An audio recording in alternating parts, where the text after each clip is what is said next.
Hi, my name is Srikant Gautam. I am life coach, clinical psychologist, practice in Patna. मैं आज आपको अपनी ज़िंदगी का एक तजुर्बा बताने की कोशिश कर रहा हूँ जो कि काफ़ी लोगों के साथ आ रहा है और मैं फेस कर रहा हूँ और लोग परेशान हैं इस चीज़ों से। मैं आपको उसके बारे में थोड़ा अवगत कराना चाहता हूँ। टॉपिक बहुत पुराना है, कोई नई बात मैं कहने नहीं जा रहा हूँ, लेकिन मैं तरीका कुछ नए तरीके से कहने की कोशिश करूँगा आपके सामने। लोगों की जो परेशानी देख रहा हूँ और उसमें जो मैंने बेसिक परेशानी जो देखा है वो लोगों और बच्चों में बढ़ रहा है डिनाइल कैपेसिटी। जो लोग बोलते हैं, गार्जियन, पेरेंट्स, बच्चे उनके बातों को सुन नहीं पा रहे हैं, समझ नहीं पा रहे हैं। आखिर प्रॉब्लम कहाँ हो रहा है? हम जिस डिसिप्लिन और संस्कार की बात कर रहे हैं वो आज के डेट में वो पूरी तरह से कंप्लीटली मतलब कि ना समझने वाली सब्जेक्ट बनता चला जा रहा है। पूरे इतिहास में पूरे लोग पूरे भारत में जो आज डिसिप्लिन के सब्जेक्ट के बारे में बात करने जा रहा हूँ उसकी परसेंटेज केवल 1 से 2% लोग में है। 99% पीपल में डिसिप्लिन और किसी का ऑनर रखने के बाद किसी की फीलिंग को समझने की कैपेसिटी ये किसी में नहीं रहा। तो मैं आज एक छोटी सी बात बताने की कोशिश कर रहा हूँ जो मैंने अपने स्टडी में पाया है कि लोगों में क्या है, जो क्या प्रॉब्लम है, जो लोग इतना अनडिसिप्लिन होते चले जा रहे हैं। लोग किसी की बात, बच्चे जो पेरेंट्स हैं वो पेरेंट्स की बात बच्चे क्यों नहीं मान पा रहे हैं? कहाँ ये गैप कहाँ हो रहा है, किस वजह से हो रहा है? कहाँ हमारे पेरेंटिंग साइड में प्रॉब्लम्स हो रहे हैं? हमारे हमारे लाड पाड ने कहीं बिगाड़ा है, कहीं ना कहीं तो कुछ है जो हमसे चूक हो रही है, जो हमें बचा नहीं पा रहा हूँ मैं। तो मैं आपको बहुत ज़्यादा वक्त नहीं लूँगा मैं आपका, और उन कम वक्तों में मैं आपको छोटी सी बात बताने की कोशिश करता हूँ जो मैं आज लेके आया हूँ। प्रॉब्लम ये है, जो बच्चे पहले फैमिली के साथ रहते थे, जहाँ उनके पास एक माता पिता के अलावा दादा दादी, नाना नानी या उनके बुआ बुई या उनके मौसा मौसी, फूफा फूफी, ये सब एक कंडीशंस हुआ करते थे।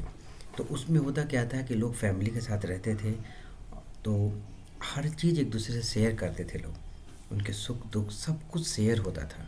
आप क्या कर रहे हो, नहीं कर रहे हो, सब कुछ एक शेयर्स होते थे लोगों के साथ। जैसे जैसे फैमिली यूनिट सिंगल फैमिली में बदलते लगा, जैसे हस्बैंड वाइफ बच्चा, हस्बैंड वाइफ बच्चा, माता पिता भी हेल्पेज होम में चले गए। जो बूढ़े बुजुर्ग हैं उनके साथ मुझे नहीं लगता बहुत सारे लोग रहते हैं। माता पिता अगर अच्छे हैं, काम कर रहे हैं, पेंशनर हैं, तो वो इंडिया में रह गए, उनके माता वो उनके बच्चे बाहर चले गए, तो वो भी एक लोनली लाइफ जी रहे हैं। अगर जो नहीं भी गए हैं तो वो उनके अपने पेरेंटल हाउस से वो अलग हट के दूसरी जगह रह के हस्बैंड वाइफ और एक बच्चा का ज़िंदगी जी रहे हैं।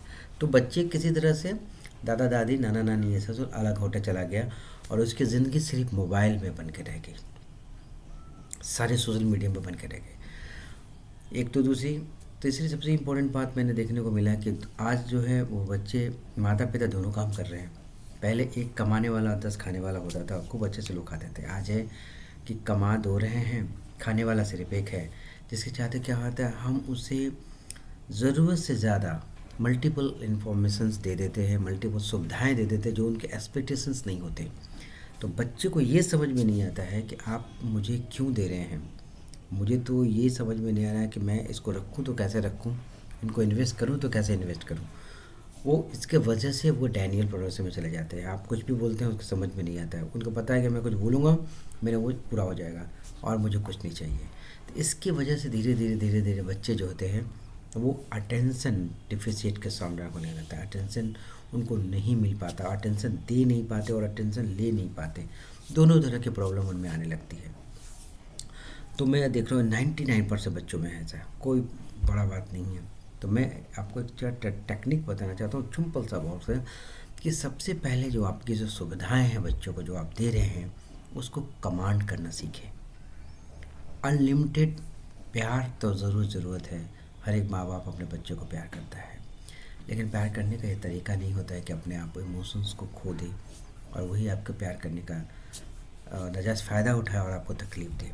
तो एक प्यार भी डिसिप्लिन में करें, जितनी ज़रूरत है। सपोज करें ज़रूरत अगर 10 रुपये के हैं तो आप उसे बचपन में 5 रुपये, 6 रुपये, 7 रुपये दे के तब 10 रुपये देने की आदत करें हमेशा। आप सबसे दूसरी बात, सबसे बड़ी बात है कि हर बार रिव्यूइंग करें। बच्चे क्या कर रहा है, कैसे जी रहा है, कहाँ उसकी एक्टिविटीज़ है, किस कोई लड़के के साथ तो नहीं है, किसी लड़की के साथ तो नहीं है, कोई ऐसा गेम तो नहीं खेल रहा है, कोई ऐसा पॉर्न तो नहीं देख रहा है। ये सारी चीज़ों को एक बार बड़ी सही ढंग से उसको देखें, समझने की कोशिश करें।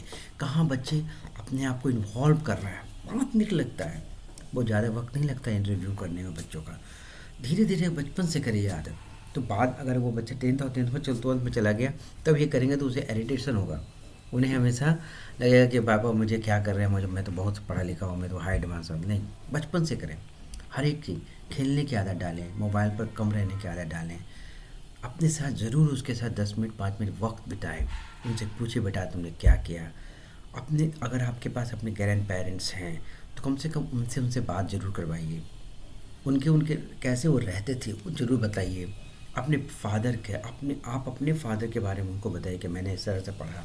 अपने हार्ड वर्क को बताइए।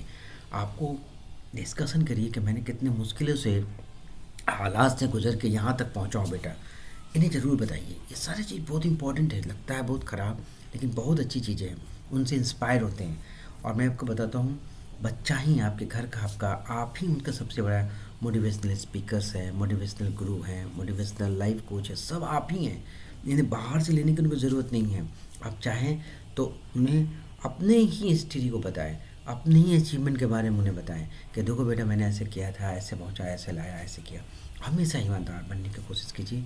कभी भी शॉर्टकट रास्ते अपनाने की बातें उन्हें मत बताइए कि शॉर्टकट में चले जाओगे बेटा, यहाँ से वहाँ पहुँच जाओगे, तुरंत इस हो जाओगे, वो हो जाओगे। और तीसरी इम्पोर्टेंट बात है, मनी मेकिंग की तरफ उन्हें नहीं बताइए। हमेशा लर्न करने के बारे में बताइए। बेटा पहले लर्न करो, ज़्यादा से ज़्यादा सीखो, ज़्यादा से ज़्यादा समझो, तब कोई अर्न करने की बातें करना। तो इस तरह से हम अपने बच्चे को डिसिप्लिन में ला सकते हैं। एक होनहार गार्जियन के होने के नाते होनहार बच्चे को एक सही समाज में दे सकते हैं, एक सही समाज के हिस्से में उसे ढाल सकते हैं। बार बार उन्हें नहीं बताना पड़े, बार बार उन्हें नहीं समझाना पड़े, बार बार के छोटी छोटी चीज़ों को नहीं डांटना पड़े, ऐसी चीज़ नहीं करना पड़ता। बस सीधे आप आपको छोटी सी उम्र में ही 5 से 6 साल के बाद, मैंने कहा 3 साल 4 साल में ही उनके ग्रोइंग एज में बच्चे समझने लगते हैं। जिस समय आपको लगा कि बच्चे में थोड़ा समझ आ रहा है, आप अपना इनपुट डालना चालू कर दीजिए। छोटे छोटे टास्क देना चालू कर दीजिए, छोटी छोटी रिस्पॉन्सिबिलिटी देना चालू कर दीजिए। सबसे पहले रिस्पॉन्सिबिलिटी का देना है तो फाइनेंशियल दे, क्योंकि बच्चे बड़े होने पर माता पिता के पैसों की कदर नहीं करते। मैं बहुत ऐसे केसेस मिले हैं जो इतने पैसे बच्चे ने बर्बाद किया है जिसका कोई नतीजा नहीं। तो पहले ही बच्चों को मनी मैनेजमेंट जरूर सिखाइए। और दूसरा डिसिप्लिन, कैसे बड़ों के सामने बात करना चाहिए, कैसे बड़ों के सामने प्रेजेंट होना चाहिए, कैसे आर्गूमेंट नहीं करनी चाहिए। हम छोटी छोटी बातों पर आर्गूमेंट करने लगते हैं जिसका कोई लॉजिक नहीं होता। तो ये सारी चीज़ों को बचपन से ही उसी आदत बना दीजिए कि आज मेरे पापा आएंगे तो मुझसे ये पूछेंगे मैंने आज क्या किया नहीं किया। इस सारी चीज़ों का एक सिस्टमेटिक इन्फॉर्मेशन क्रिएट करके अपने बच्चों के साथ रखें। मैं इतनी छोटी सी मैं बहुत सारी बातें करने का मेरा वक्त है लेकिन मैं ज़्यादा वक्त नहीं लेना चाहता आप लोगों के साथ। अगर मेरे कुछ बात छोटी छोटी दो कुछ बातें अगर आपके समझ में आई हैं तो अपने अभी से बच्चों के लिए डाल दें, जो जो उसे डिसिप्लिन बनाएंगे। और बिना डिसिप्लिन के हम एक्सपेक्ट नहीं कर सकते कि वो बच्चा अच्छा बने।